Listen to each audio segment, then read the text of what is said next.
Documentos e laptops do segundo homem das Farc, Raul Reyes, foram capturados na selva do Equador quando ele morreu em combate 3 anos atrás. O governo colombiano entregou o material primeiro à Interpol para garantir a autenticidade e depois encaminhou a um dos mais conceituados centros de pesquisa no mundo, o Instituto Internacional de Estudos Estratégicos de Londres, que divulgou agora os resultados de 2 anos de análise. Um dossiê que confirma: o presidente da Venezuela, Hugo Chávez, apoiou a guerrilha colombiana com oferta de dinheiro e pedido de treinamento militar para militantes chavistas venezuelanos. O dossiê registra também que $400 mil foram doados pelas Farc à campanha eleitoral do atual presidente do Equador, Rafael Correa. O Brasil aparece pouco no dossiê porque a análise se concentra mais em Venezuela e Equador, além, naturalmente, da própria Colômbia. O Sem Fronteiras de hoje, além de analisar o dossiê, pergunta: qual o destino da luta armada na América Latina? E quais as implicações que a divulgação dos documentos de Raul Reyes tem para os países envolvidos? Em março de 2008, tropas do exército colombiano atravessaram a fronteira do Equador e surpreenderam do outro lado um grupo das Farc. Entre eles, um dos 7 altos dirigentes da organização clandestina, o líder guerrilheiro Luiz Edgar Devia Silva, nome de guerra Raul Reyes. Ele se encarregava das relações internacionais das Farc, contatos com governos e simpatizantes estrangeiros.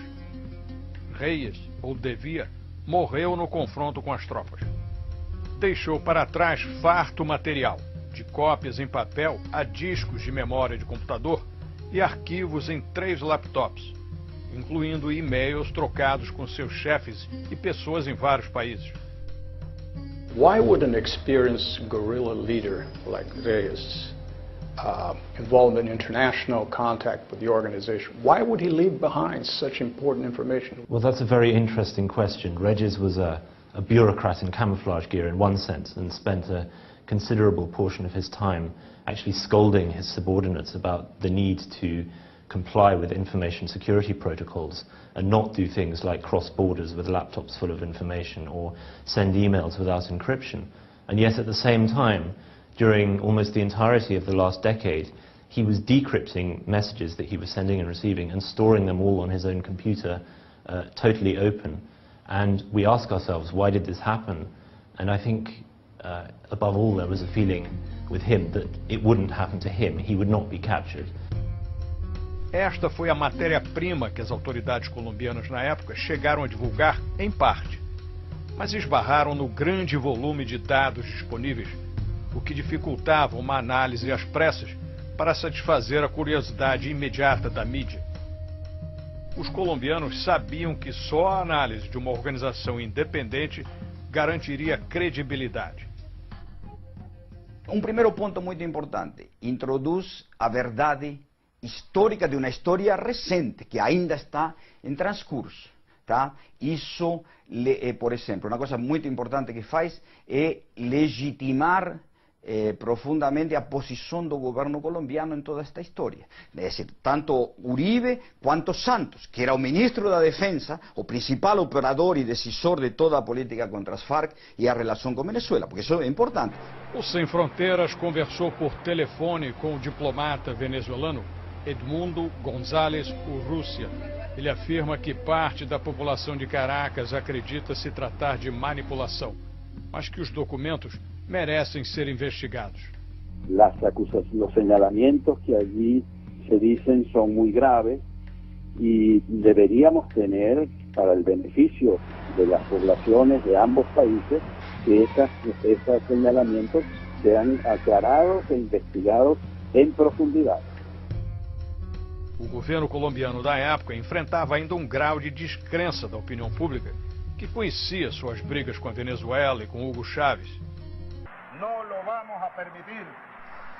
Já na época, diante das primeiras acusações de seu suposto conluio com as Farc, Hugo Chávez repetia sua ladainha habitual de que tudo não passava de manipulação imperialista americana para desacreditá-lo.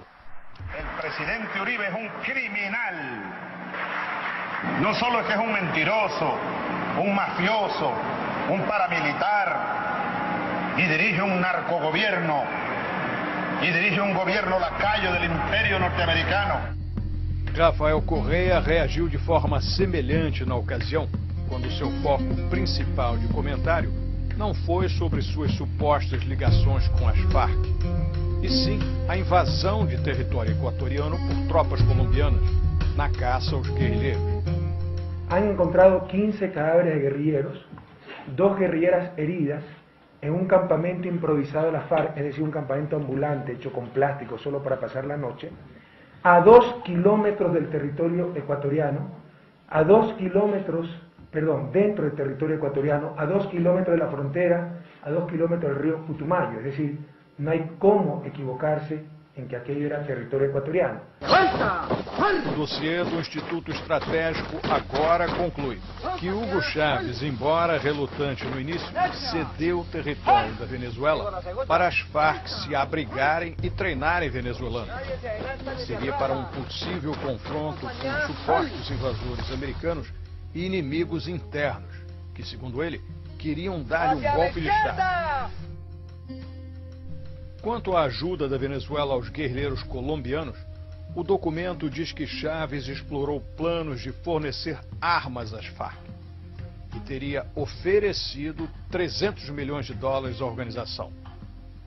O dossiê não comprova se ele chegou a entregar as armas ou o dinheiro, e o arquivo se encerra 3 anos atrás, com a morte de Reyes. Did he actually deliver the money to them? Well, this is one of the peculiar ways in which history unfolds. In November 2007, he offered the money, and he began to discuss very specific ways of making that money available. Various kinds of transactions were considered, and he even involved the government of Belarus in these discussions, and an emissary of President Lukashenko actually came to Venezuela, I believe it was in January or February 2008, it's there in the report, to discuss a mechanism by which the FARC could be given weapons.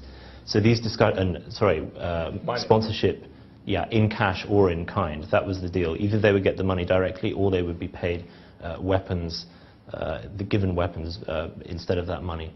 And so these conversations were very serious, they were progressing rapidly, but then on the 1st of March, Reyes was killed. And we don't know what happened after that in any detail, but I believe everything changed as regards that plan. Do you believe, so in saying that, do you believe then that the offer was made, but either the money or the weapons were not necessarily delivered? I don't think they were delivered, and I think it would be very unlikely now, given the overall economic situation of the Venezuelan government and the political situation with respect to Colombia.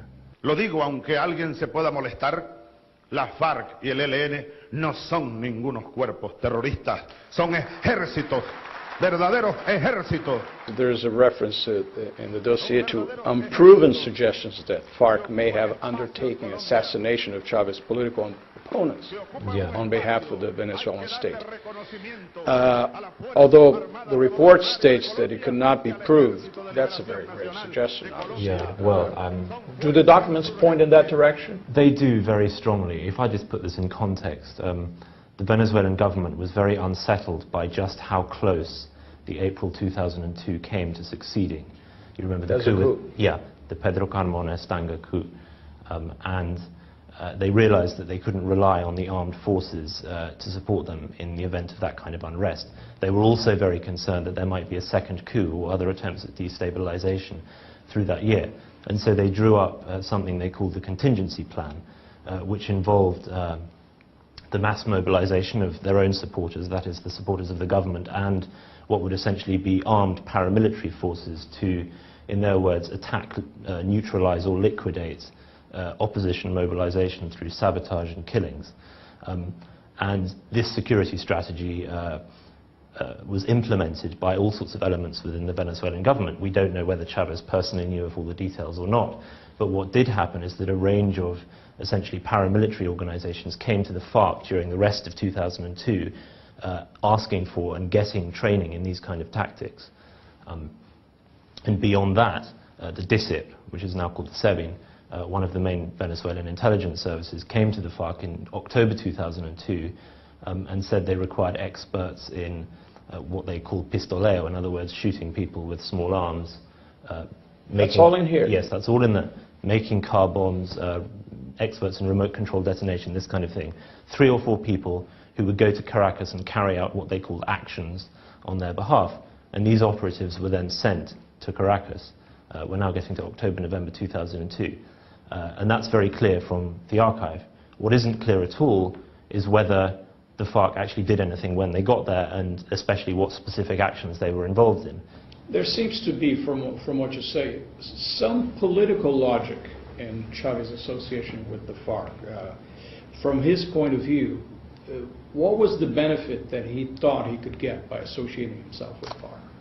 Absolutely. At his most expansive and optimistic moments, there was what might be described as an offensive logic to that, in the sense that Chavez was interested in helping the FARC to take power in Colombia. But perhaps for the majority of the time, and more commonly, what he wanted was to cultivate and develop the FARC as an asymmetric capability on which he could depend to defend himself against all kinds of threats which he perceived as threatening the survival of his regime. Rafael Correa Delgado. Sobre Rafael Correa, a acusação específica no dossiê do Instituto Estratégico é de que as Farc teriam doado $400 mil para a campanha presidencial dele. Do you have any evidence that Correa himself was aware of that? As part of the investigation, we also obtained testimony from a guerrilla who was in Ecuador in 2006. And this guerrilla reported during the second half of the year being the target of really sustained lobbying by Correa's campaign team. He had what he described as relatively frequent and intense contact with Ricardo Patiño, obviously now a minister in Correa's government. And then finally 3 telephone conversations with Correa himself. Now Patiño clearly was aware, according to the guerrilla, of why he was speaking to him at all, in that they were desperate for money. In the conversation with Correa, money was not mentioned, but Correa clearly showed an awareness of the state of relations between him and the FARC. So obviously the FARC wanted to get some benefit out of that. Did they get any benefit? Are the links still there between Correa and the FARC? No, they didn't really get the benefit, and this was a source of significant disappointment to them. By the middle of 2007, it was becoming clear to the FARC that they hadn't actually developed a strategic relationship with the Ecuadorian government. And what they certainly didn't have were territorial guarantees for refuge in Ecuador, akin to what they enjoyed in Venezuela. No que se refere Ecuador, akin to what they enjoyed in Venezuela. No que se refere ao Brasil, na época da captura do material do guerrilheiro morto, surgiram indicações de simpatias políticas do PT pelas Farc e esforços do governo Lula de não prejudicar Chávez. O analista e principal editor do dossiê do Instituto Estratégico, James Lockhart Smith, especializado em América Latina, explica que o material bruto é muito vasto e contém outras referências ao Brasil, sobretudo como território para a movimentação de gente e dinheiro das Farc. I wouldn't like to get into any excessive details about that. The territory was very important. Brazil, simply because of its location, was an important staging post for the movement of FARC operatives around Latin America. Money. Yeah, and money. The FARC took money from, they took a cut of the revenue from a kidnap that was carried out in Paraguay in 2001, and that money was actually stored in Brazil, and then subsequently shifted from Brazil back to Colombia by Venezuelan collaborators. O exército brasileiro tem uma postura muito clara de não permitir a entrada das Farc em território, digamos. Então, todo o que a Farc penetraram no Brasil muito mais em termos políticos, digamos, ou seja, de apoio ideológico, tentando, mas nunca conseguiram utilizar como um santuário o território brasileiro. E isso sim aconteceu na Venezuela e no Equador. There is a specific reference here to Manaus. Apparently the Venezuelan consul in Manaus provided some logistical assistance to militants from FARC. Well, that's just a small part of a much more systemic policy by the Venezuelan government of logistical support with immigration and movement, particularly at that time, at that point in time. I wouldn't single out the Venezuelan consul in Manaus for any special treatment.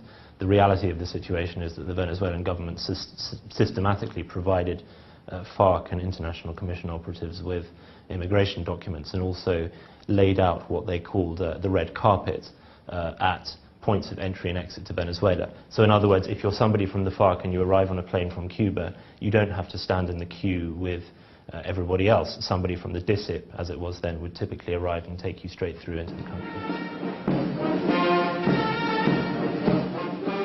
Algumas menções específicas ao Brasil incluem, ainda no ano 2000 e governo Fernando Henrique Cardoso, uma mensagem de Reyes ao chefe supremo das FARC, Manuel Marulanda, registra que o Brasil participava de uma campanha liderada por Hugo Chávez e Fidel Castro contra o Plano Colômbia, de cooperação militar entre Washington e Bogotá no combate à guerrilha. Já no governo Lula, em 2005, o representante das FARC no Brasil, padre Francisco Cadena Collazo, codinome Camilo, envia mensagem em que chama o PT de saco de gatos ideológico. Os documentos de Raul Reis foram divulgados em momento inoportuno para o Brasil, exatamente no dia em que o chanceler venezuelano Nicolás Maduro era recebido em Brasília pelo ministro das Relações Exteriores brasileiro, Antônio Patriota. Interpelado, o chanceler Maduro se esquivou. Depois, ao jornal Estado de São Paulo, disse que o relatório é apenas lixo, está cheio de intrigas e mentiras e que tem o objetivo de perturbar as relações apaziguadas entre Colômbia e Venezuela. Maduro é citado 22 vezes nas mensagens das FARC relacionadas com a Venezuela, e são menções de amizade. Aqui uma saudação especial a Raul Reis, ali um forte abraço ao comandante guerrilheiro. E neste ponto, Reis diz que garantiu a Maduro a disposição de prestar qualquer apoio na fronteira com a Venezuela no momento em que Maduro e seu colega deputado Carreño requeiram. Uma referência ao suposto plano de uso de paramilitares treinados pelas FARC em caso de uma conspiração contra o presidente Hugo Chávez após a tentativa de golpe em 2002. Mas o Brasil minimizou as acusações de envolvimento de governos vizinhos com guerrilheiros sequestradores acusados de traficar drogas. O ministro Patriota preferiu destacar as atuais relações cordiais entre Venezuela e Colômbia. Acho que o que é muito importante sublinhar aqui, e algo que o chanceler Maduro enfatizou, é o novo ambiente de entendimento entre a Colômbia e a Venezuela. Vocês terão visto, né, que houve extradição de lado a lado de pessoas que estavam sendo aguardadas pela justiça de um país e de outro. Isso aí até independente de pressões internas para que não ocorresse.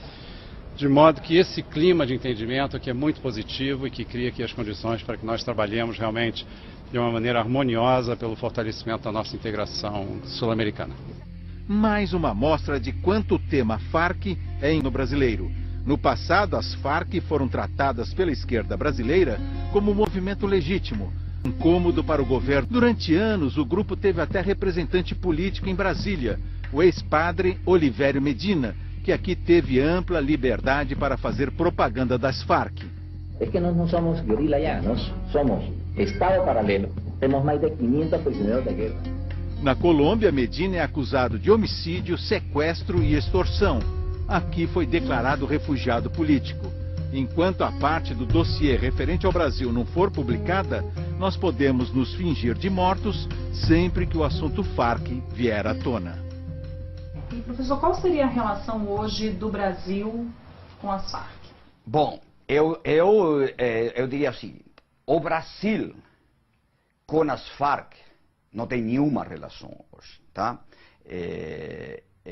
Eu diria, pode ser que ainda fiquem algumas pessoas, membros do governo atual, né, que tenham simpatias pelas FARC, tá certo? Difícil de avaliar, este é um novo governo, então não temos dados nesse sentido, como havia claramente no governo Lula, mas eu diria o seguinte, há um realismo claro, mesmo essas pessoas que eram simpatizantes ano atrás, 2 anos atrás, e que podem continuar neste governo, estavam no outro, há um realismo deles, que as Farc é cada vez mais um grupo em debandada. Ainda existe espaço para a luta armada na América Latina? A luta armada clássica do insurreccional, do que a Farc são a último remanescente, que é toda a proposta associada a uma estratégia de comunista, digamos, ou seja, de extrema esquerda, de estatização dos meios de produção, ditadura do Partido Único, chamada ditadura do proletariado. Para isso não tem mais espaço na América Latina. Agora, espaço para formas de luta armada de outro tipo, diferente do passado, de minorias étnicas ou maiorias étnicas, por exemplo, situações conflitivas etnicamente em alguns locais de alguns países podem degenerar em um processo armado? Podem. Não é o mais provável. Então eu te diria, espaço para a luta armada clássica do século XX não tem mais na América Latina em absoluto. Las relaciones con las FARC hacían parte, aparentemente, de un proyecto bolivariano. ¿Qué ha sucedido con este proyecto ahora que Chávez intenta aproximarse de Colombia y cambia la manera de hacer política? Bueno, las reacciones, las decisiones como la entrega de este dirigente de la guerrilla de las FARC a las autoridades colombianas ha generado malestar entre los propios seguidores del oficialismo y distintas organizaciones políticas venezolanas y colombianas han expresado su disgusto con esta decisión que colocan al presidente Chávez como muy dispuesto a contribuir con las autoridades colombianas. Pero en el fondo el proyecto de expansión continental se mantiene. Yo creo que esto es un episodio dentro de una proyección de más a largo plazo. El proyecto geopolítico del presidente sigue firme y no creo que esto lo vaya a detener. No fim de abril deste ano, o governo Chávez entregou à Colômbia o guerrilheiro das Farc, Joaquim Pérez Becerra.